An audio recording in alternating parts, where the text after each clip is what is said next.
రామాయణం. మందర అన్న మాటలకు ఆలోచనలో పడిన కైకేయి, నా మంచి కోసం నువ్వే ఏదైనా ఉపాయం చెప్పు మందర అని అడుగుతుంది. సరే, నువ్వు వెంటనే నీ కోపగృహానికి వెళ్ళు. నీ భర్త వచ్చాక ఆ 2 వరాలు అడుగు. నువ్వు నీ కొడుకు అంతా బావుంటారు అని చెప్పి అక్కడి నుంచి వెళ్ళిపోతుంది మందర. కైకేయి వెంటనే కోపగృహానికి వెళ్ళి కోపంతో నేల మీద పడుకుంటుంది. కాసేపటికి దశరథుడు రామపట్టాభిషేకం గురించి కైకేయికి చెప్పడానికి కైకేయి అంతఃపురానికి వస్తాడు. కైక అక్కడ లేదు, కోపగృహంలో ఉందని దాసీలు చెప్పగానే గుండెదడ మొదలవుతుంది దశరథుడికి. ఏమైందా, ఎందుకు కోపగృహానికి వెళ్ళిందా అని గబగబా అక్కడికి వెళ్ళి, కైక ఏమైంది, ఎందుకు ఇలా ఉన్నావు? నీకు తెలుసా, నేను చాలా సంతోషంగా ఉన్నాను. రాముడికి పట్టాభిషేకం, మన రాముడు రాజు కాబోతున్నాడు. అది నీకు చెప్పడానికే నేను ఇలా వచ్చాను. నువ్వెందుకు ఇలా ఉన్నావు? ఏం కావాలి నీకు? అది ఏదైనా సరే నేనిస్తాను, నాకు చెప్పు అంటాడు దశరథుడు. కైక ఏమీ మాట్లాడకుండా మౌనంగా ఉండడంతో, ఓ కైక, నువ్వు అడిగింది ఏదైనా సరే ఇస్తానంటున్నానుగా, రాముడి మీద ప్రమాణం చేసి చెప్తున్నా, అడుగు అంటాడు దశరథుడు. దశరథుడి జీవితంలో ఎక్కువ సంతోషంగా ఉన్నప్పుడు మాట ఇచ్చేయడం పలుసార్లు చూస్తుంటాం. బాలకాండలో విశ్వామిత్ర మహర్షి వచ్చినప్పుడు మహర్షి మీరు ఏదడిగితే అది ఇస్తాను అంటాడు ఆయన్ను చూసిన ఆనందంలో. ఆయన రాముణ్ణి పంపమని అడిగితే తట్టుకోలేని బాధ. శంబరాసురుణ్ణి చంపినప్పుడు కైకకు మాటిస్తాడు ఆ 2 వరాలు.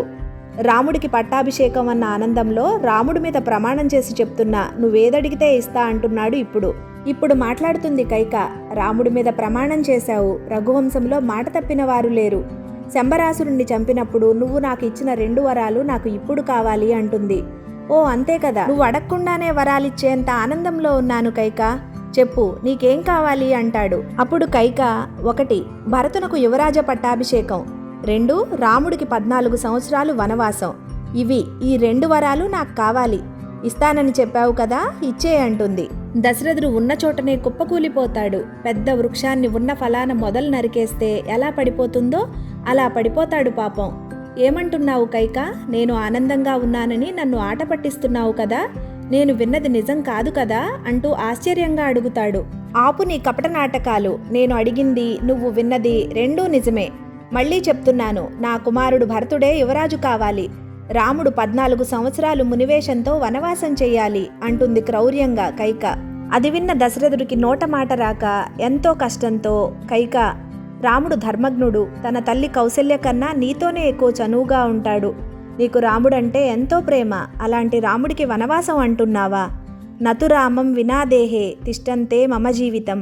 ఓ కైకేయి, రాముడు లేకపోతే నా ఈ దేహంలో ప్రాణం నిలవదు, అది నీకు తెలుసు. ఎందుకిలా మాట్లాడుతున్నావు? ఇది నువ్వేనా? జై శ్రీరామ్.